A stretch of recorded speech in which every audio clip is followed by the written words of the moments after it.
စီကြော်တွေစားတဲ့အခါမှာအစီမှာဒီကယ်လိုရီပမာဏများစွာပါဝင်တဲ့အပြင်စီမျိုးစားဖြစ်တဲ့ဒီပြေဝစီမျိုးစားကလည်းကျန်းမာရေးကိုထိခိုက်ထားတယ်ဆိုတော့ထိခိုက်စေနိုင်တယ်ဆိုတာတွေးရှိထားတယ်ပေါ့နော်အဲ့ဒီခါကျတော့ခြုံပြီးပြောမယ်ဆိုလို့ရှိရင်တော့အစီကများစားရင်မကောင်းဘူးဆိုတဲ့အထက်မှာပါတယ်ပေါ့နော်ကယ်လိုရီပမာဏများတဲ့အတွက်ကြောင့်အဝလွန်ပြီးတော့အဝလွန်တာအနေနောက်ဆက်တွဲပြဿနာတွေဖြစ်နိုင်တယ်နောက်အစီကို၌ကလည်းပူပြင်းတဲ့ဒီအပူနဲ့ထိတဲ့အခါမှာ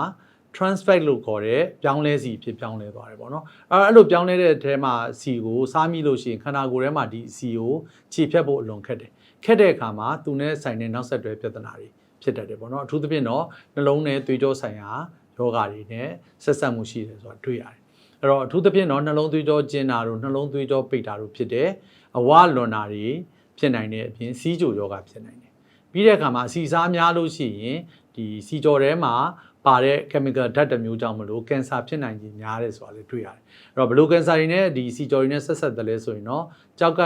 ကင်ဆာ၊သိင်ကင်ဆာနဲ့သားဥအိမ်ကင်ဆာတွေအဖြစ်များလာနိုင်တာကိုတွေ့ရတယ်ဒါကြောင့်စီကြော်တွေကိုရှော့ချပြီးတော့စားသုံးဖို့အတွက်အကြံပြုထားတာရှိပါတယ်ဒါဆိုရင်ဆရာတို့ဘယ်လိုမျိုးရှော့ချစားသုံးမလဲပေါ့နော်အဲ့တော့ဒီအကြံပြုလေ့လာချက်တစ်ခုရဆိုလို့ရှိရင်တော့ဒီစီကြော်စာတွေကိုတစ်ပတ်မှာ